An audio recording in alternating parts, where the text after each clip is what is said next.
Bonjour à tous et bienvenue à ce nouvel entretien essentiel avec aujourd'hui François Asselineau. Donc François Asselineau, vous êtes président de l'UPR, HEC, NARC, dans la fonction publique, vous avez tout vu, vous avez tout fait. Peut-être pas et tout. peut-être pas tout. Bonjour en tout cas et bienvenue ici. Et merci de nous donner un peu de votre temps pour cet entretien essentiel qui est pour moi important dans la mesure où on est dans un moment critique, on va dire, de l'histoire de France, on va dire du quinquennat d'Emmanuel Macron. Mais avant de parler de l'actualité, j'aimerais qu'on adresse deux ou trois problèmes, deux ou trois sujets qui ont trait à l'UPR. On vous a souvent entendu dire que vous ne vous revendiquez pas d'extrême droite, que vous voulez vous être qualifié parmi les divers droites. J'ai entendu parmi vos militants certaines personnes qui disaient bon, on ne connaît pas toujours la vision, donc je trouvais que c'était important de vous permettre de vous exprimer sur ce sujet-là, d'exprimer vos positions clairement, sereinement, tranquillement. Merci de me recevoir. L'UPR, c'est pas moi qui le dis, c'est le ministère de l'Intérieur, est classé en divers, même pas en divers droite, en divers. Ça a été classé comme ça par le ministère de l'Intérieur à chacune des élections. Nous avons également, une fois, été classé en extrême droite par France 5, c'était en 2018. On s'est pourvu devant le CSA, qui a examiné l'affaire et qui a condamné France 5 en nous reclassant en divers. Et le journal Le Monde nous classe en divers. Donc c'est un point important parce que lorsque j'ai créé ce mouvement politique, j'ai fait une charte, j'ai proposé une charte lors du congrès fondateur que nous suivons toujours scrupuleusement. C'est-à-dire que allez regarder cette charte, elle est sur notre site upr.fr. C'est un mouvement politique qui s'est créé pour rendre aux Français leur liberté, leur souveraineté, leur indépendance nationale. Ce qui passe évidemment, en tout cas c'était l'analyse que nous avons faite il y a 14 ans et qui est toujours valable, je vais le dire encore plus valable maintenant, et qui apparaît de plus en plus clairement d'ailleurs aux Français, c'est ça nécessite de sortir de l'Union européenne, de l'euro et de l'OTAN. Mais c'est un appel vers la liberté générale et en ce moment où il est question de revenir sur un grand nombre de libertés publiques avec cette affaire de passe sanitaire, eh bien nous sommes dans notre rôle en défendant aussi la liberté des Français et nos valeurs traditionnelles. Alors c'est un mouvement qui s'est inspiré beaucoup du mouvement du Conseil national de la résistance de 43-44, au point que lorsque j'ai présenté le premier programme en 2011 et que j'ai repris en 2017 pour l'élection présidentielle, j'ai présenté un programme qui s'inspire assez étroitement de certains idéaux du CNR. Par exemple, la défense des services publics, par exemple, la sécurité sociale que nous voulons inscrire dans la Constitution française, par exemple, une politique de enlever les médias aux grandes puissances d'argent. C'était mis dans le programme du CNR. Enfin bref, toute une série d'éléments pour une république à vocation sociale. Et qui naturellement refuse tout extrémisme. Ce qui nous a valu de voir parmi nos adhérents des gens venant de tous les horizons. Il y a à l'UPR des gens qui viennent à la fois de la droite, de la gauche, de l'extrême droite, de l'extrême gauche, du centre, de l'extrême centre, mais qui sont tous d'accord sur un point, c'est que ça ne sert à rien de se disputer pour le moment, puisque toutes les grandes décisions en France sont prises ailleurs et par d'autres, sont prises par la Commission européenne. Je peux me penser considérer que notre mouvement politique a largement contribué à la prise de conscience par beaucoup de Français du fait que des décisions de notre vie quotidienne sont prises tous les jours par la Commission européenne, notamment dans le cadre du rapport des grandes orientations des politiques économiques. Si on veut réformer les retraites, si on veut privatiser EDF, la SNCF, vendre les barrages, privatiser la Poste, etc., tout ça de façon plus ou moins rampante, c'est pas Macron qui l'a inventé, c'est pas Hollande, c'est pas Sarkozy, non, c'est la Commission européenne en vertu de l'application des traités européens. Et donc on a beaucoup contribué à ça, je pense, de même que on explique que l'euro, on présente l'euro aux Français comme quelque chose de formidable, mais l'euro a des contraintes absolument terribles qui se traduisent par les restrictions budgétaires et surtout par le fait que nous avons une monnaie qui n'est pas appropriée à la compétitivité de l'économie française et qui est à l'origine du désastre que nous vivons, notamment la perte de l'industrie française, un chômage que l'on n'arrive pas à vaincre, etc.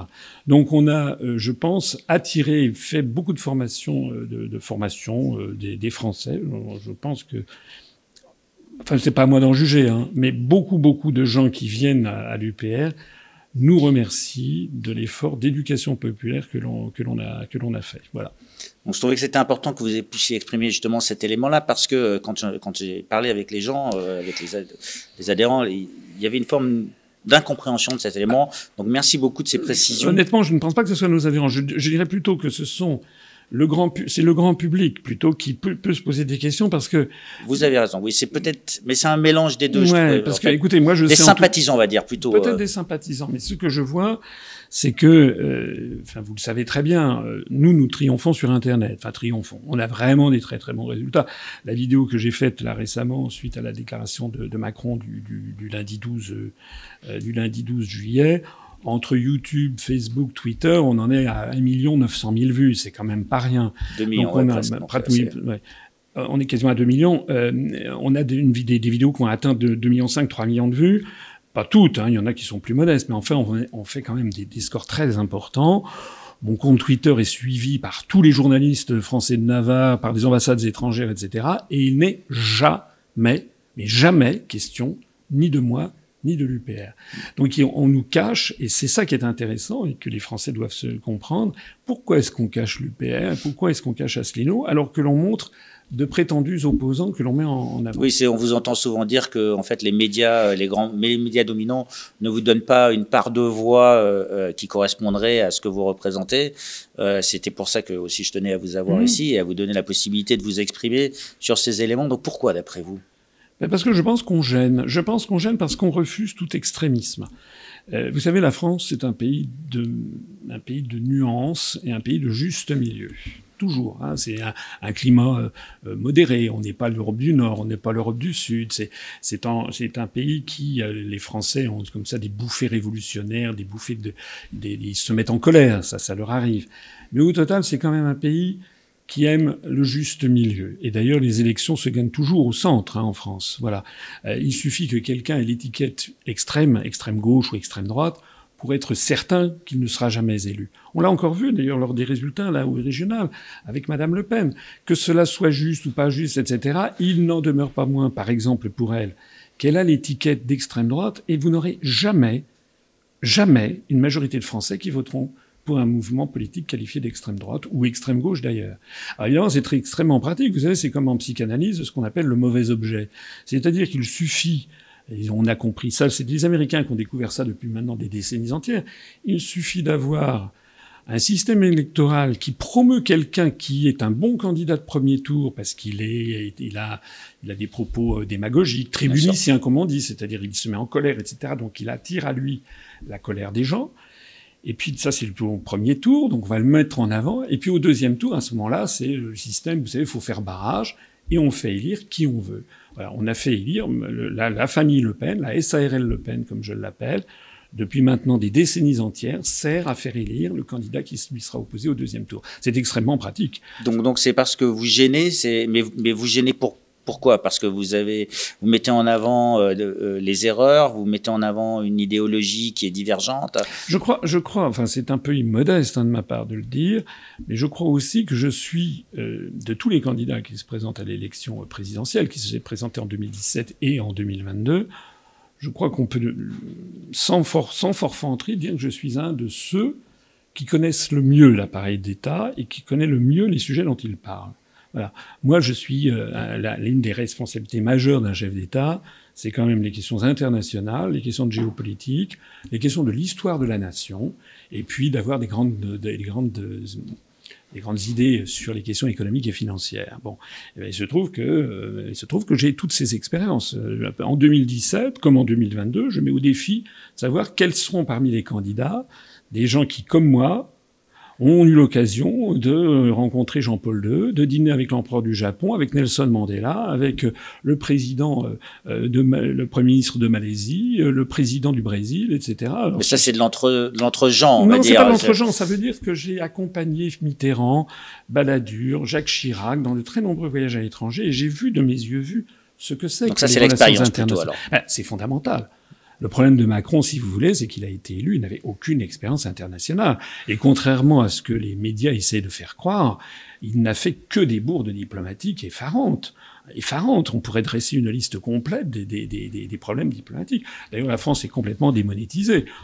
Hier, on voyait, c'est un petit détail, mais quand même, sur Sky News Australie, donc une des grandes chaînes de télévision australiennes, vous avez quand même un commentateur qui a dit, devant des millions de téléspectateurs australiens, le président de la République française, M. Macron, est devenu dingue.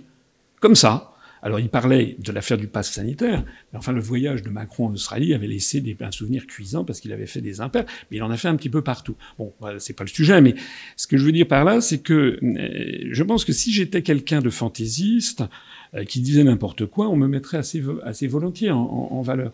Au moment de l'élection présidentielle, j'ai dit des choses... Allez regarder ce que je disais il y a 5 ans. On va d'ailleurs le ressortir. Il y a beaucoup de choses que j'ai dites qui se sont révélées d'une, excusez-moi de le souligner, mais parfaitement exactes, parfaitement prémonitoires. Et pendant l'élection, il y a un moment où on m'a posé une question, c'était je sais plus quel journaliste, qui m'a demandé quel était le prix d'un porte-avions, parce que dans le programme, il y avait un porte-avions. Et j'ai hésité, j'ai fini d'ailleurs par le dire au bout d'une minute ou deux en réfléchissant, donc je lui ai dit quelque chose comme 5 milliards d'euros, mais comme je n'avais pas répondu tout de suite et que j'ai hésité, aussitôt, j'ai vu des gens qui m'ont dit « Regardez ce guide », parce que sur un point, j'avais hésité. Mais tout le reste, que ce soit l'analyse sur l'euro, l'analyse sur l'Union européenne, l'analyse sur les eurorégions, l'analyse diplomatique, l'analyse sur l'origine des délocalisations, l'analyse, et notamment l'analyse pied à pied, article par article des traités européens ou de la Constitution française, là, je suis désolé, tout ce que je disais tenait parfaitement la route. On m'a brocardé, d'ailleurs, parce que je citais des articles des traités. Bon, c'est vrai que c'est assez inhabituel. Enfin, c'est un petit peu aussi extravagant que si vous aviez, je ne sais pas, vous allez voir un notaire, vous allez voir un avocat pour défendre un dossier qui vous est proche, et que le notaire ou l'avocat vous sortez des textes de loi pour aller dans votre sens, ou pour vous expliquer ce qu'il faut faire, et que vous ricaniez en disant « Oh non, mais vous connaissez trop la loi, ça n'a pas... » C'est bien qu'un candidat à l'élection présidentielle soit compétent. Normalement, les Français devraient, au moment de l'élection présidentielle, c'est d'abord et avant tout une personnalité que les gens doivent choisir.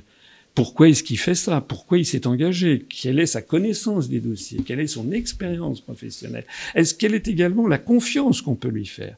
Parce que quand vous prenez des gens comme Macron, on pourra faire un florilège, on va pas s'en priver d'ailleurs, de tout ce qu'a pu dire Macron depuis qu'il est élu à la présidence de la République, mais c'est fascinant. Il a dit tout et son contraire. Et sa campagne électorale était totalement vide. Que même mes adversaires les plus résolus ne peuvent pas ne pas reconnaître que depuis 14 ans que j'ai créé l'UPR, nous avons toujours les mêmes analyses, la même rectitude, le même programme, et que cette analyse qui paraissait en 2007 extrêmement troublante, parce que je proposais de sortir de l'Union européenne, c'était en 2007. Depuis 2016 et le vote du Brexit, ça a commencé à intéresser. C'est d'ailleurs pour ça que j'ai pu être candidat, c'est parce qu'il y a des maires qui se sont dit, à partir de 2016, bon c'est vrai, les Britanniques ont voté pour le Brexit, c'est normal que quelqu'un propose la même chose. Et puis regardez en ce moment, on en parle très peu, hein. Le Brexit, ça se passe bien. Ça se passe très, très bien. Ça se passe un peu mieux, mais juste pour revenir un petit peu sur tous les sujets. Donc, on a aussi créé chez François une émission qui s'appelle Les Défis de la vérité, qu'on aime bien utiliser quand il y a des sujets vraiment importants. Donc, vous connaissez tellement bien vos dossiers que vous seriez prêt à venir au pied levé, relever un défi de la vérité dans un débat avec n'importe quelle personne aujourd'hui, au pied levé? Oui, je pense, oui. Oui, je pense. Oui. À armes égales, comme on dit. Mais moi, je ne demande que ça. J'ai invité... Moi, nous avons une chaîne de télé UPR TV. On a maintenant 206 000 abonnés. C'est quand même pas mal. On a des vidéos qui font, je le disais tout à l'heure, des millions de vues parfois. Si pas des millions de vues, c'est souvent plusieurs centaines de milliers de vues. J'ai invité à UPR TV, mais tout le monde. J'ai invité Madame Le Pen. J'ai invité plusieurs personnes du Front National. Jamais de réponse.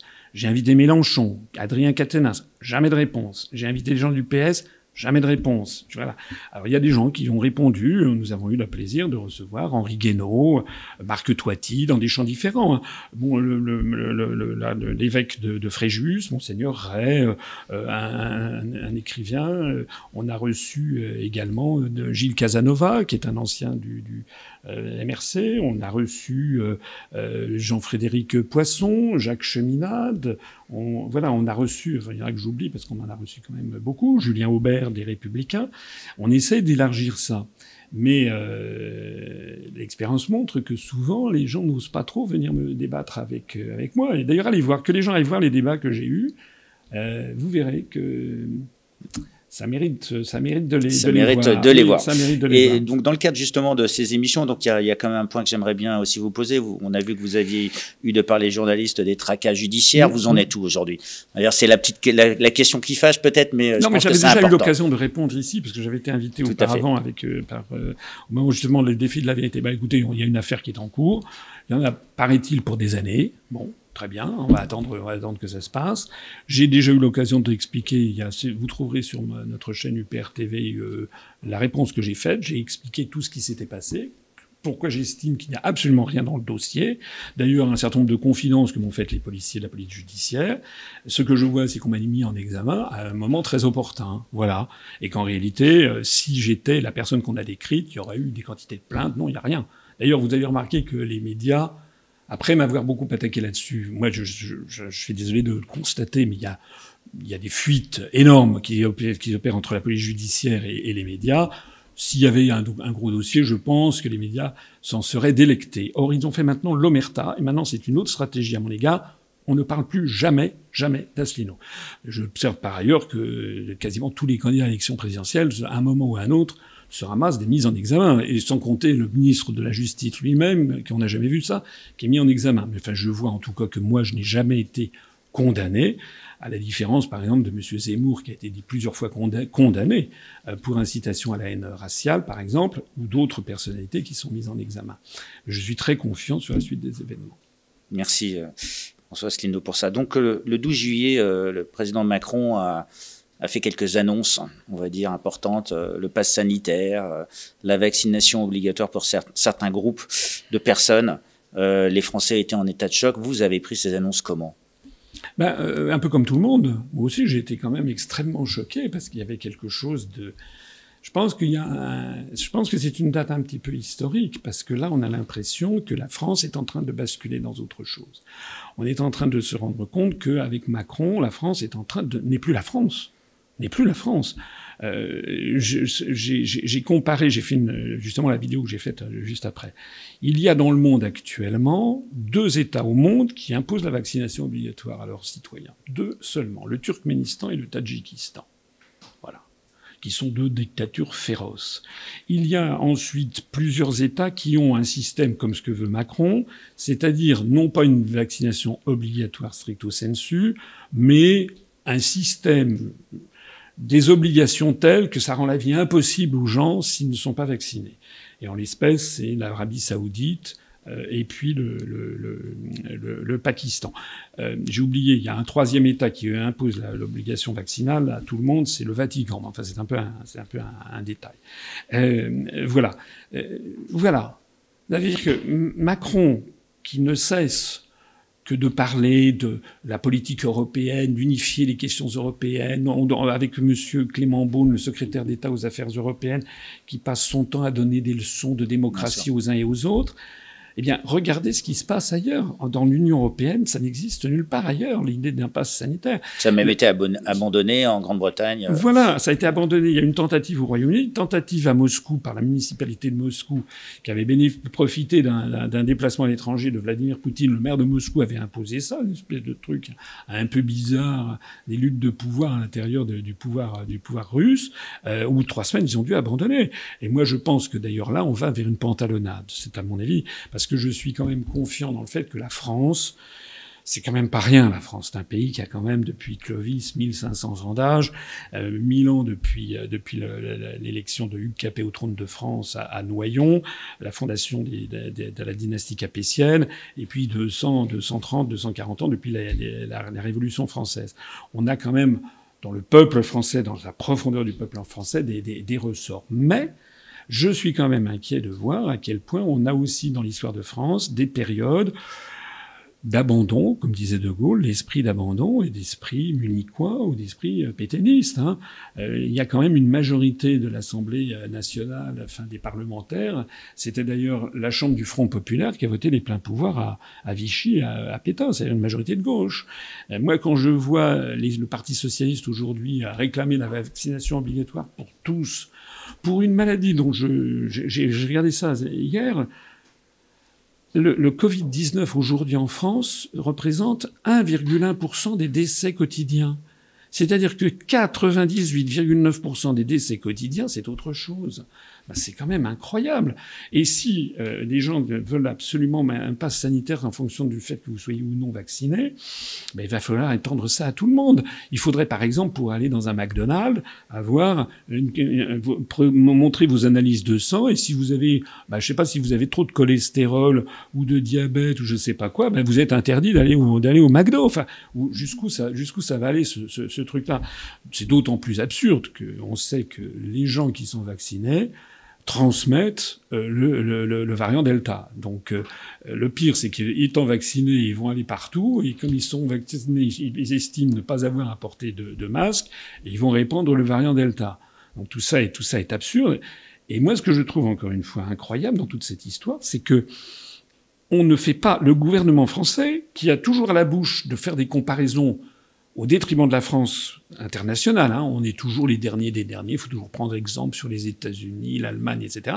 Dans cette configuration-là, on prend exemple sur personne. Voilà. Ce que je vois, c'est que le Royaume-Uni, où il y a quand même 88% des Britanniques qui ont eu une première dose de vaccin, et 68% qui ont eu les 2 doses, donc qui sont vaccinés, ils constatent une flambée incroyable de pandémie. Et la résultante de ça, c'est que M. Sajid Javid, qui est le ministre britannique de la Santé, a décidé, avec évidemment l'accord de Boris Johnson, de lever toutes les restrictions. Voilà. Alors on n'en parle pas, ça fait quand même 48 heures, on va voir ce qui va se passer. Mais ils ont tablé sur le fait, à mon avis, que on voit que ce système vaccinal n'empêche pas les pandémies des nouveaux variants. Et je pense que le choix qui a été fait par les autorités britanniques, c'est de dire il faut protéger les personnes âgées, les plus de 60 ans, les personnes vulnérables avec des vaccins. Et pour le reste, il faut que les gens se laissent contaminer pour avoir une immunité naturelle. Parce que l'immunité la meilleure, c'est l'immunité naturelle. En fait, je pense qu'on est en train de découvrir tout simplement que le Covid, c'est une grosse grippe avec des variants qui a tué du monde, oui, c'est vrai, mais la grippe de 1968-69, Pompidou, il avait rien fait. Il y a eu donc peut-être 50 000, 80 000 morts, et puis voilà, et puis ça, on est en train de découvrir, on retrouve exactement les mêmes caractéristiques que pour les, parce qu'il s'agit d'un coronavirus, hein. C'est pas la même chose que les virus, je suis pas un spécialiste, mais c'est pas la même chose que le virus de la polio, le virus du tétanos ou de la variole. On a affaire à des coronavirus qui sont des virus mutagènes, et donc, c'est comme le vaccin pour la grippe, il en faut un nouveau tous les ans, parce qu'entre-temps, les virus ont muté. On le réserve aux plus de 60 ans. Il y a toujours une campagne en fin d'année. Et on sait que ce sont des vaccins qui fonctionnent, 60, 70%. Ils sont des vaccins qui protègent. On peut pas dire qu'ils protègent pas, mais qui protègent pas à 98% comme on nous l'a vendu. C'est un petit peu ça qu'on est en train de découvrir, en fait. En Suède, aujourd'hui, on est à 1400 à peu près morts par million d'habitants. Alors qu'en France, on est à 1700. Et en Suède, ils ont été beaucoup plus relax, si j'ose dire, dans les mesures. Ils n'ont pas détruit leur économie. Il n'y a pas eu de confinement généralisé. Voilà. Ils ont pas eu les centaines de milliards d'euros de dettes supplémentaires, et ils ont moins de morts par million d'habitants. Et je ne parle même pas de pays comme le sous-continent indien, le Sénégal, l'Afrique, etc. Donc vous appelez, on va dire, les parlementaires à aller se renseigner comme ils feraient pour toute mission d'enquête parlementaire pour les retraites. On est allé regarder le système suédois. Là, vous invitez tout le monde à aller se renseigner à l'étranger, sortir de France. Moi, je suis comme beaucoup de Français. Sortir de l'euro, mais pas sortir de France pour quand même aller prendre des informations. Mais oui. Moi, j'ai été dans 95 pays du monde. J'ai vécu à l'étranger, j'ai vécu au Japon. Je suis allé, mes spécialités, c'était les questions internationales quand j'étais à Bercy ou quand j'étais au Quai d'Orsay. Donc, je suis quelqu'un de très ouvert sur l'étranger. Il faut regarder ce qui se passe ailleurs. Hein, ça, c'est pour comprendre ce qui se passe. Et moi, dans cette affaire générale de Covid-19, je suis désolé, je suis comme beaucoup de Français. Il y a trop de choses bizarres pour que ça ne m'interpelle pas. Le fait, par exemple, que des médicaments ultra connus comme l'hydroxychloroquine, l'ivermectine, etc., aient été frappés d'une espèce de fatwa, comme ça, on n'a plus le droit de les utiliser, alors que c'était en vente libre. Moi, je veux bien qu'on m'explique tout, mais je suis désolé. Le Doliprane a plus d'effets nocifs que l'ivermectine. Et pourtant, on a conseillé le Doliprane. Et je vois que dans le sous-continent indien, où on utilise beaucoup l'ivermectine, il y a le taux de mort en Inde, c'est 300 par million d'habitants, quand nous, on est à 1700. Alors j'aimerais qu'on m'explique tout ceci. D'ailleurs, encore autre chose. Enfin, vous avez peut-être entendu comme moi, l'Institut Pasteur de Lille, depuis des mois et des mois, prépare un médicament. On a appris d'ailleurs qu'au mois de juin, ça y est, c'était prêt. Il y avait un médicament extraordinaire qui permettait de lutter contre la Covid-19. On en est où? Nous voici maintenant un mois et demi après, on en est où? Je veux dire, pourquoi est-ce qu'il y a une espèce de précipitation pour s'attaquer aux libertés publiques des Français, pour leur faire croire d'ailleurs des mensonges lorsque Macron dit que si tout le monde est vacciné, on reviendra au monde d'avant, alors que l'on voit bien, il suffit de prendre l'exemple du Royaume-Uni, d'Israël, des Seychelles, etc., que la vaccination de masse n'empêche pas la pandémie de progresser. Pourquoi est-ce qu'on se précipite là-dessus? Pourquoi on s'est précipité sur des vaccins alors qu'il n'y avait aucun recul, tandis que des médicaments sur lesquels on a 40 ans, 70 ans de recul d'un seul coup sont devenus interdits. Et pourquoi on ne se précipite pas sur ce médicament de l'Institut Pasteur de Lille? Vous parlez beaucoup des chiffres. Donc, on a entendu le président évoquer des hypothèses scientifiques et des chiffres scientifiques. On a vu le ministre de la Santé parler d'un taux d'efficacité du vaccin de 96%, ou qu'aujourd'hui, les hospitalisations étaient à 96% des personnes qui étaient non vaccinées. Beaucoup d'éléments qui ne sont pas vérifiés par des faits ou validés par des comparaisons internationales. Pourquoi, d'après vous? Écoutez, moi, je ne sais pas. J'évite, pour ce qui me concerne, de solliciter trop les faits et après de partir dans des spéculations qui peuvent mener un peu n'importe où. Parce que c'est ça que tentent beaucoup, d'ailleurs, les médias. C'est le fameux complotisme, le conspirationnisme, etc. Donc, personnellement, j'évite d'aller là parce que la réalité déjà est suffisamment, voilà. J'allais dire, peu importe qui tire les ficelles, l'important c'est qu'on les coupe. Voilà. C'est la même chose pour ceux d'entre eux. Il y a des gens qui me disent, oui, mais derrière l'Union européenne, il y a Bilderberg, il y a ci, il y a ça, il y a le Great Reset, etc. Moi, j'en sais rien. Ce que je me dis, moi, c'est qu'il faut que la France retrouve ce qu'elle a toujours été, le pays des hommes libres, et qu'elle retrouve sa souveraineté et son indépendance, non d'une pipe comme 170 des 200 pays qui sont à l'ONU. Donc, moi, personnellement, j'évite un petit peu ce genre de spéculation. Ça ne m'empêche pas de lire des livres, bien sûr, mais je veux toujours en rester aux faits. Il y a quelque chose qui me paraît pas normal, c'est de voir, et quand on prend le recul de la planète, c'est de voir qu'il y a une gestion assez spécifique de la Covid-19 dans les pays de l'OCDE, c'est-à-dire les pays sous influence des États-Unis d'Amérique, des euro-atlantistes et de Big Pharma occidentales. Et vous voyez que j'inclus là-dedans le Japon, et vous voyez que des zones du monde entier, comme par exemple le Maghreb, toute l'Afrique noire, tout le sous-continent indien, ont une gestion, ou la Russie, ont une gestion totalement différente de la Covid-19, et dont les résultats sont quand même bien meilleurs, parce que je me permets d'insister sur le fait que parmi le nombre de morts par million d'habitants, au sommet, vous avez à peu près tous les pays de l'OCDE. Enfin, en gros, je schématise, mais il y a quelque chose qui est bizarre. Vous venez de nous dire que donc la France était un pays d'hommes libres. Il y avait samedi dernier une manifestation pour les libertés. On ne vous y a pas vu. Donc, vous n'étiez pas libre d'y aller ou vous Non, alors, il y avait plusieurs choses à la fois. D'abord, j'avais pris des rendez-vous dans le Nord-Pas-de-Calais, parce que je suis candidat à l'élection présidentielle, et pour être candidat à l'élection présidentielle, vous pouvez dire, il y a plein de gens qui disent qu'ils sont candidats. Je me rappelle, en 2017, je crois qu'il y avait 350 personnes qui avaient annoncé qu'elles seraient candidates. Bon.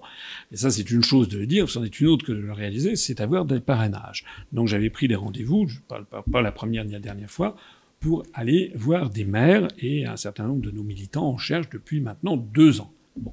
Donc j'avais déjà prévu ça. La deuxième chose, c'est que je veux bien faire des manifestations avec d'autres personnalités, mais à condition qu'on le prévoie à l'avance. Parce que l'union, comme disait Mitterrand, c'est un combat. Voilà. C'est-à-dire que s'il y a différents responsables politiques avec différents partis politiques, si les uns ne sont pas allés chez les autres, c'est qu'il y a forcément des divergences. Divergence de personnalité, divergence de positionnement politique, divergence de programme. Et donc, si on veut faire une union, On peut pas faire ça à l'arrache en disant je décide et puis les autres me suivent. Parce que ça marche pas. Moi, le 31 janvier 2020, j'avais organisé à Paris une réunion pour fêter le Brexit. Il y avait eu à cette réunion, on avait eu Nicolas Dupont-Aignan, Florian Philippot, Jean-Frédéric Poisson, Jacques Cheminade, des suspects habituels, on va dire. Non, mais même Monsieur Kuzmanovic pour la gauche, Gilles Casanova, voilà, on avait eu des personnalités, même un représentant du comte de Paris, mais je m'y étais pris 1 mois et demi à l'avance. Et on avait à chaque fois demandé aux gens pour que ce soit bien clair et qui allait parler, comment ça se passerait. Oui, mais là, les Français réagissaient à une annonce qui s'était passée, qui les avait un peu choqués. Oui, bien sûr. Il y avait une forme de temporalité différente. Je comprends. Mais il se trouve, et je suis quand même pas né de la dernière pluie, je savais que il risquait d'y avoir, notamment dans la manifestation parisienne, compte tenu des organisateurs, il risquait d'y avoir des débordements. Et ça n'a pas manqué. Or là, je voudrais dire quelque chose qui est très très important pour les gens qui nous regardent. C'est que la politique, il y a la réalité et il y a la perception de la réalité. Et l'image, c'est pas tellement ce que vous êtes et ce que vous dites, c'est d'abord la façon dont les gens vous perçoivent. Moi, en 2017, on m'a pourri parce que les médias m'ont présenté comme le candidat du conspirationnisme. Et ça me colle à la peau, c'est un conspirationniste. Tout ça parce que, par exemple, j'avais été invité le 12 avril 2017 à France Info. On m'avait demandé ce que je pensais de l'attaque au gaz, je sais plus quoi, au gaz sarin par les forces de Bachar al-Assad à Khan Sheikhoun. Ça s'était passé par de 5 heures avant, et j'ai dit, mais écoutez, je n'en sais rien, moi, je ne sais pas, vous m'apprenez ça. Comment voulez-vous que je puisse le savoir? Et il me sommait, je n'étais pas devant des journalistes, j'étais devant un tribunal, et j'étais sommé par 4 journalistes de condamner Bachar el-Assad. L'expérience a montré d'ailleurs que, comme c'était prévisible, tout ça, c'était beaucoup plus compliqué que ce que l'on présentait. Donc, moi, sur ces questions de manifestation, oui, il faut manifester. Mais avec qui et pourquoi faire et dans quel cadre? Il se trouve qu'à l'UPR, je l'ai dit tout à l'heure, nous avons des adhérents qui viennent de tous les horizons. On a des gens qui viennent de la droite, du centre, de la gauche. Bon. Je peux vous dire qu'un certain nombre de nos adhérents qui viennent de la gauche n'ont pas forcément envie de défiler avec certaines têtes de gondole, si j'ose dire, des manifestations qu'il y avait à Paris. Voilà. Pour dire clairement, je le lui ai dit, nous avons plein d'adhérents de gauche qui n'ont pas envie de défiler avec M. Philippot. C'est comme ça, je lui ai dit. Il aura beau dire tout ce qu'il veut, il est d'ailleurs catégorisé par la presse française comme étant d'extrême droite. C'est pas moi je n'y suis pour rien. Il a été 7 ans vice-président du Front National. Quelque part, dans la hiérarchie des normes, quand même, la liberté est plus importante que l'appartenance à un parti politique. Et donc, on pourrait comprendre de mettre de côté, ces distensions. Mais c'est pas comme ça que ça marche. D'abord, il y a eu des quantités de manifestations à travers toute la France. Et moi, j'ai dit à nos adhérents, allez selon votre sensibilité. Donc, on a des adhérents de l'UPR qui sont allés à la manifestation où il y avait Nicolas Dupont-Aignan, où il y avait Philippot. Mais on a aussi des adhérents qui sont allés dans des manifestations dans le sud de la France notamment, à Montpellier par exemple, avec le syndicat Sud ou à Toulouse.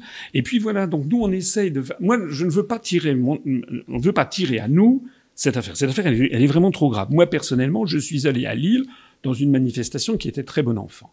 Et j'ai bien fait de le faire parce que vous avez vu ce qui s'en est suivi. Ce qui s'en est suivi, c'est que la presse française, c'est plus vraiment de la presse, c'est vraiment des organes de propagande, se sont précipités, notamment la manifestation à Paris, pour aller chercher tout ce qui faisait grief, tout ce qui pouvait accréditer l'idée que si vous êtes contre le pass sanitaire et contre la vaccination obligatoire, alors c'est que de proche en proche, vous êtes d'extrême droite, pour ne pas dire négationniste. C'est quelque chose de dément. Mais si vous voulez, c'est une façon de pourrir le débat qui existe dans la presse française, qui est intolérable. Alors face à ça, on peut bien sûr protester, dire c'est pas normal. Mais moi, ce que je sais, c'est qu'il faut faire il faut faire attention, et il faut être très prudent dans le maniement des symboles, par exemple. C'est la raison pour laquelle nous voulons. Il est impossible de laisser passer ce qui se passe en ce moment. Ce sont des attaques contre les libertés publiques. Mais il faut absolument faire en sorte qu'on ne permette pas aux médias de faire croire aux Français que si vous êtes contre, c'est d'ailleurs un comble, ce vol des libertés publiques, l'instauration d'une espèce de dictature sanitaire, alors c'est que vous seriez d'extrême droite. Moi, je ne suis pas classé d'extrême droite, ni l'UPR, par le ministère de l'Intérieur. Le ministère de l'Intérieur nous a toujours classés en divers. Le journal Le Monde nous classe en divers. Un jour, il y avait France 5 en 2018 qui nous avait classé d'extrême droite, parce qu'il y en a qui veulent absolument nous classer d'extrême droite, parce que prétendument vouloir sortir de l'Union européenne, ça serait d'être d'extrême droite. Combien de fois je l'ai entendu? Parce que c'était les gens qui nous assimilaient au Front National, qui d'ailleurs, Madame Le Pen ne veut pas sortir de l'Union européenne. Et donc moi, j'ai dit et redit que, par exemple, le Royaume-Uni, je suis désolé, mais Boris Johnson et 55% des Britanniques ne sont pas d'extrême droite. Les Suisses ou les Norvégiens qui refusent d'entrer dans l'Union européenne ne sont pas des peuples d'extrême droite. Ça n'est pas vrai. Mais pour faire passer ce message, je vous assure que c'est extraordinairement compliqué. Et donc nous devons veiller toujours à ne pas donner prise à la moindre manipulation médiatique. Le résultat d'ailleurs des courses, c'est quoi? C'est que juste avant la manifestation de samedi dernier, j'ai eu l'AFP, Madame Anne Renaud, qui m'a téléphoné pour faire une dépêche. Je lui ai bien précisé quel était notre positionnement. Nous sommes contre le pass sanitaire, contre la vaccination obligatoire, mais nous sommes pour que les gens qui veulent se faire vacciner se fassent vacciner. Nous ne sommes pas contre les vaccins a priori. Personnellement, je ne suis pas vacciné, mais j'attends de voir et peut-être je me ferai vacciner le moment venu. Nous sommes pour la liberté et nous sommes pour le droit existant, en fait. Le droit actuel, le droit positif actuel, c'est exactement ce que je dis. Il condamne normalement le code pénal est opposé aux lois, enfin s'oppose aux lois, à la loi Macron. Donc nous, on est pour ce genre de choses. J'ai expliqué tout ça à Madame Anne Renaud de l'AFP. Il n'y a pas eu de dépêche AFP. J'ai vu, il y a 2 jours, j'ai vu un journaliste du Figaro, parce qu'ils avaient tendance ils voulaient nous assimiler, encore une fois. Donc j'ai vu le journaliste du Figaro, j'ai dit, écoutez, moi, personnellement, je n'étais pas à cette manifestation. Nous, les trucs, un peu sulfureux, ou même très sulfureux, les comparaisons avec la Seconde Guerre mondiale, etc., c'est pas nous. Donc je lui ai dit quel était, nous, notre positionnement. 1 heure, c'est un journaliste très, très sympathique, il n'y a pas eu d'article. Voilà. François Asselineau, on vous a vu aussi dans le cadre d'un tweet, comme en ce moment il y a le débat à l'Assemblée nationale sur ce projet de loi, on va dire qu'on pourrait appeler liberticide. On vous a vu catégoriser les députés, les sénateurs en fonction de leur position. Une espèce de fichage, on pourrait appeler ça, mais qui a but informatif. Et ça m'intéressait de savoir, vous tenez ça à jour. Voilà, les députés ne sont pas les députés et les sénateurs, c'est pas monsieur tout le monde. Ce sont des gens qui représentent les Français. Et donc, sur un sujet de cette nature, il est absolument fondamental de savoir qui va voter quoi. C'est comme les pleins pouvoirs à Pétain, si vous voulez. On sait quels étaient les 80 députés et sénateurs qui ont refusé les pleins pouvoirs à Pétain. Bon. Donc là, il est absolument fondamental d'imposer aux députés et aux sénateurs de prendre de responsabilités devant l'opinion publique. Vous faites bien de me poser cette question parce que je pense que dans une affaire comme celle à laquelle nous sommes confrontés, il y a 2 façons de réagir qui valent l'une et l'autre, qui doivent marcher en parallèle. Il y a les manifestations de rue. C'est important, les manifestations de rue. Ça permet de montrer la colère des gens, ça permet d'ailleurs de fédérer, que les gens se sentent qu'ils ne sont pas seuls, et puis ça permet au pouvoir public, je peux vous dire que dans les allées du pouvoir, ils sont quand même assez inquiets de ce qu'ils ont vu samedi dernier. Et voilà, donc c'est une démonstration de force. Sauf que l'expérience a montré, on en a vu des exemples entiers, des manifestations depuis regardez les Gilets jaunes, par exemple. Bon, il y a eu des manifestations, ça a été quoi le précipité final? Ça a été rien, à part des gens qui ont été blessés ou estropiés à vie. L'expérience a montré que on n'est plus comme il y a 20 ans, 30 ans ou 40 ans, où les dirigeants, quand ils voyaient des manifestations monstres, retirer le projet de loi. Je pense par exemple à Mitterrand en 1984 sur la réforme de l'école. Maintenant, on a affaire à des dirigeants, on a l'impression que le président, il est élu pour 5 ans, qu'après il s'en ira, et donc il fait le sale boulot pendant 5 ans, et puis il ferme les oreilles, etc. Et il fait en utilisant les forces de l'ordre pour imposer son agenda, qui d'ailleurs n'est pas le sien, mais qui, à mon avis, enfin c'est notre analyse, lui est imposé, comme je vous l'ai dit tout à l'heure, par Bruxelles, par Francfort, par Washington. Bon, donc nous, ce que l'on dit, c'est que les manifestations, c'est bien, mais que ça n'est pas tout. Il faut avoir d'autres moyens d'action. Et les autres moyens d'action, c'est d'agir sur ceux qui ont réellement le pouvoir. En l'espèce, Macron n'est que, si j'ose dire, le chef de l'exécutif. Or, les décisions qu'il a prises relèvent du domaine législatif. Donc, il faut aller faire pression sur les députés et les sénateurs. Et c'est ce que nous avons fait. Nous avons demandé, ça fait 3 jours, qu'on demande au maximum de gens. C'est pas de l'UPR qu'il s'agit, hein. On a mis sur notre site des projets de lettres que les gens peuvent prendre à leur compte. Il n'y a pas mentionné l'UPR nulle part. Ils peuvent en faire par eux-mêmes. L'idée, c'est que le maximum de Français saisissent le député ou le sénateur. Voilà. Eh ben, je peux vous dire que ça a de l'effet. Ça a de l'effet parce que moi, on m'envoie des réponses. Il y a des députés, il y a un député qui a écrit à quelqu'un qui était à Lyon, un de nos militants, et il en pouvait plus, il en avait, je sais pas, il a peut-être un peu exagéré, mais qu'il en était à la 5 millième lettre qu'il recevait. Parce que vous savez, les députés, ils vont quand même être réélus ou battus dans moins d'1 an les élections législatives. Et donc, quand ils voient un responsable politique, homme ou femme, député, il a beau appartenir à un groupe, il a beau être dans un truc qu'on le traite comme un godillot, il sait aussi que s'il veut être réélu, il faut quand même pas qu'il se mette à dos sa population. Et puis, par ailleurs, on a quand même affaire à des gens qui finissent par se poser des questions quand vous avez une telle bronca. Donc, ce que nous espérons, c'est qu'un certain nombre de députés et de sénateurs ont évolué. Alors donc vous donnez de l'information à vos membres voilà. et à vos sympathisants. Mais je pense que ça va marcher. Regardez, il y a les moyens de manifester, de faire du droit. Oui, le gouvernement est sur le reculoir. On vient d'apprendre là il y a quelques minutes que M. Castex a annoncé que il y aura le contrôle du pass sanitaire dans les restaurants, mais pas de contrôle d'identité. C'est une pantalonnade. C'est comme si vous franchissiez une frontière et que vous donniez le visa et que vous donniez pas votre passeport. Donc évidemment, s'il n'y a pas de contrôle d'identité, tous les copains vont se refiler le truc. Enfin, c'est quoi? C'est pareil pour les grands magasins. Ça a été au début les magasins de proximité, puis les supermarchés, puis après vous avez dû avoir le président de tel ou tel grand groupe de distribution qui a dû décrocher son téléphone et qui a appelé Castex ou Macron directement. Peut-être en disant, cher ami, si vous voulez qu'on finance votre campagne présidentielle, il faudra peut-être un petit peu lâcher du lest. Enfin, ça, je dis ça de façon symbolique. Ah, voilà, d'un seul coup maintenant, on pourra aller dans les hypermarchés. Alors, qu'est-ce que c'est que ce système? On va exiger un pass sanitaire pour aller dans un musée, où parfois il n'y a personne. Et en revanche, on ne va pas en exiger pour aller dans des hypermarchés où le samedi, les gens sont... Une rupture d'égalité, un traitement... C'est même absurde. C'est même absurde. Regarde, pourquoi est-ce qu'on impose la vaccination obligatoire au personnel soignant ou bien tel ou tel ou sapeur-pompier et pas aux policiers ou aux gendarmes? Tout le monde a compris pourquoi. C'est parce que le pouvoir exécutif n'a pas envie de se ramasser une grève illimitée des forces de l'ordre, parce que là, il sait qu'il pourrait tomber comme un fruit mûr à la prochaine grande manifestation géante. Mais ça veut dire que s'il y a cette inquiétude sourde au niveau de l'exécutif et qui se dit on peut pas se mettre à dos les policiers et les gendarmes, ça veut dire que le raisonnement, c'est plutôt un raisonnement sanitaire. C'est un raisonnement de nature politique. Cette histoire est bien partie, à mon avis, pour tourner en eau de boudin, comme disait ma pauvre grand-mère.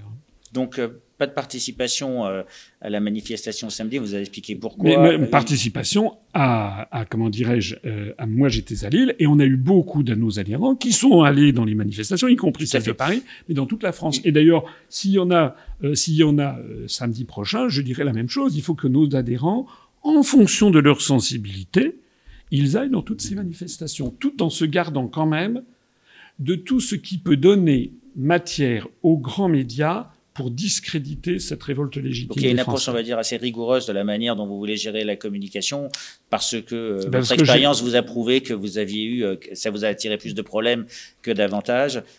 En l'occurrence, si vos adhérents, vos sympathisants ont besoin de se regrouper et que vous devriez, on va dire, contrôler une manifestation, qu'est-ce que vous feriez? Moi, je leur dirais tout simplement de rester fidèle à tout ce qu'on a toujours dit. Nous sommes le parti du droit. Ce qu'il faut bien comprendre, c'est que M. Macron, là, ce qu'il a fait, c'est contraire au droit. Il se met à dos toute une série le code pénal, des décisions qui ont été prises, ou des vœux au Conseil de l'Europe, au Parlement européen. Il y a toute une palanquée de textes qui, normalement, interdisent la vaccination obligatoire. Alors, a fortiori sur une maladie aussi peu létale. On aurait une maladie énorme, avec 85% de décès, d'accord. Mais là, ça veut dire que nous, on est pour le droit. Donc, il faut que nos adhérents restent sur les questions de droit et évitent d'aller dans des voies qui, d'abord, ne sont pas sûres et certaines, et que les grands médias n'attendent que ça. Moi, je pense d'ailleurs que dans certaines de ces manifestations, et je pèse mes mots, je pense qu'il y a des agents provocateurs. C'est vieux comme le monde. Hein. C'est qu'on envoie dans une manifestation quelqu'un qui est là et qui sert d'agent de provocation. Et puis ça, c'est un peu complotiste de penser comme ça, quand même. Oui, bon, ça existe, c'est quand même de notoriété publique. Hein. D'accord. Et on vous a vu appeler à une manifestation, je crois que c'est demain, devant le Sénat. Oui, alors demain à 17h devant le Sénat. Bah parce que, comme nous, on a fait pression auprès des députés et des sénateurs. Bon. Les députés, c'est aujourd'hui même, nous sommes le 21 juillet. Demain, c'est le 22 juillet. Demain, ça passe devant le Sénat. Après, il y aura la commission mixte paritaire pour essayer parce que les textes seront sans doute pas votés de la même façon. Donc, le temps de se retourner, nous, on s'est porté devant la préfecture de police. Et donc, c'est demain à 17h, donc 22 juillet, au 20 rue de Tournon, devant le Sénat, qu'il y a des manifestants. On n'est d'ailleurs pas les seuls. Je crois qu'il y a des gilets jaunes qui vont manifester également. Nous, on sera avec nos panneaux UPR et nous, on veillera à toujours respecter le droit et à quelque chose de digne et de républicain. Parce que il faut absolument que les Français comprennent que ce qui se passe en ce moment est très très grave et il ne faut pas qu'ils se laissent influencer par ce qu'ils ont pu entendre à la télévision ou à la radio. Ou je suis désolé de la citer, mais les propos de Madame Vonner, de la députée Vonner, non, c'est pas bien. Enfin, un député ne dit pas qu'il faut aller investir et quasiment saccager les. Pourtant, elle a dit que on avait surinterprété ses propos. Alors peut-être c'est possible, je ne sais pas. Mais elle est victime de ce que j'ai bien vu, c'est que quand on fait de la politique, on apprend progressivement à être extrêmement prudent sur les propos que l'on doit tenir. Et moi, c'est ce que j'essaie de faire. Parfois, d'ailleurs, ça peut m'arriver de faire, encore une fois, parfois de dire quelque chose que je regrette d'avoir dit. Mais c'est quelque chose que j'ai appris avec le temps. Et donc, nous, par exemple, je dis toujours, quand on s'adresse à un député, à un sénateur, restez très poli, restez républicain. Vous savez, moi, j'applique un joli proverbe chinois, j'adore les proverbes chinois, il y en a un que j'aime bien. Point n'est besoin d'élever la voix quand on a raison. Voilà. C'est-à-dire que ce qui terrifie le plus, en fait, les apprentis dictateurs en ce moment, c'est de leur rappeler qu'ils ont tort, de leur montrer qu'ils ont tort, preuves à l'appui, et de leur faire d'une certaine façon honte. Voilà ce qui se passe. Il y a une histoire, il y a une petite anecdote historique que vous connaissez peut-être. Lorsque Louis XVI a fui à Varennes, donc c'est en juin 1792, je crois, il était arrêté donc à Varennes, et juste avant de retrouver les troupes des émigrés, et il a été ramené manu militari avec sa berline à Paris. Et il y avait des affiches qui ont été apposées dans Paris, qui étaient assez extraordinaires, parce qu'il y avait le peuple de Paris se rendait compte que le roi avait fui pour aller à l'étranger. Enfin, c'était une espèce de trahison suprême. Mais à l'époque, on faisait encore comme si il avait été entraîné par des forces. Voilà, on voulait encore maintenir la monarchie.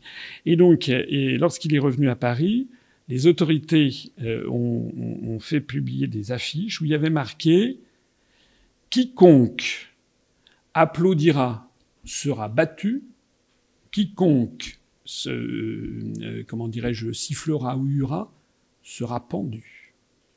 Ce qui fait que lorsque Louis XVI est revenu de Varennes, il est arrivé dans la ville de Paris dans un silence de mort, où le marteau ou l'enclume, où tous les Parisiens ont regardé cette affaire dans un silence terrible. Voilà. C'est ça qu'il faut, c'est qu'il dire à Macron, on vous regarde, on sait ce que vous êtes en train de faire, et on ne se laisse pas entraîner vers des... Parce que ce sont des facilités, si vous voulez, de partir dans tous les sens. Il faut que nous soyons fermes.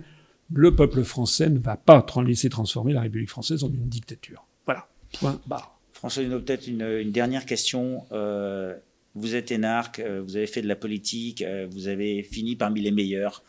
On dit souvent que les énarques ne reconnaissent jamais leurs erreurs.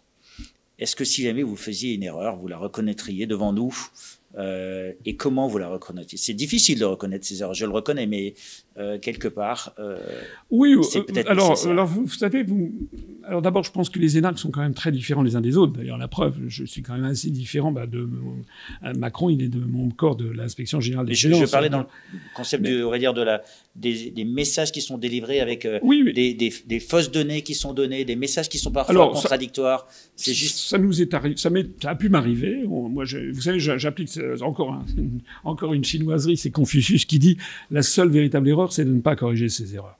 Quand je me trompe, ça m'arrive, par exemple, de le dire. Par exemple, très récemment, là, je pensais que Macron ne tiendrait pas le calendrier. Et donc, j'ai fait une vidéo il y a 2-3 jours où j'ai dit je pensais que son truc n'arriverait pas avant le mois de septembre. Et en fait, je ne me rendais pas compte de ce qu'il a fait. C'est-à-dire qu'il a fait avancer le Conseil des ministres au lundi, alors normalement c'est le mercredi, et il a fait un agenda extravagant qui fait que, sans doute, les mesures vont être votées avant la fin du mois de juillet, donc applicables début août. Honnêtement, bon, c'est un détail, mais j'ai reconnu volontiers que je m'étais trompé.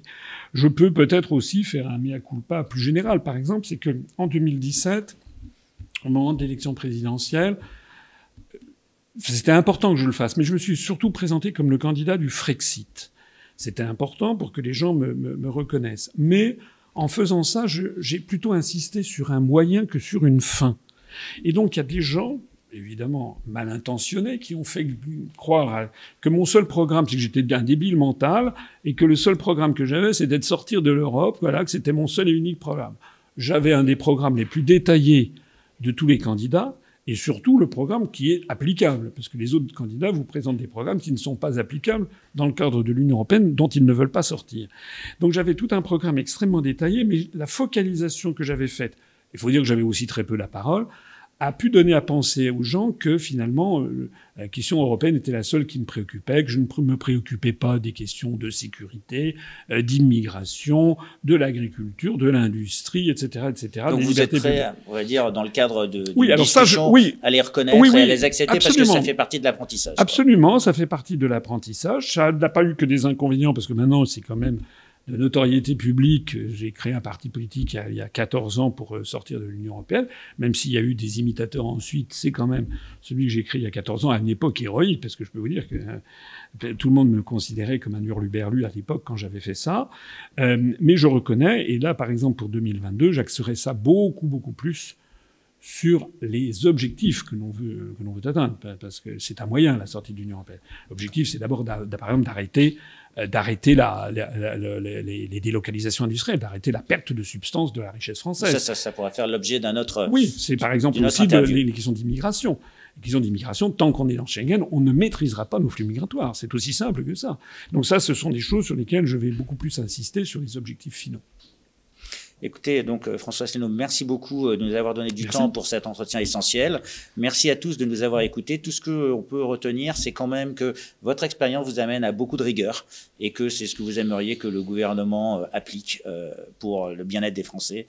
Merci beaucoup de nous avoir donné votre temps aujourd'hui. Merci beaucoup.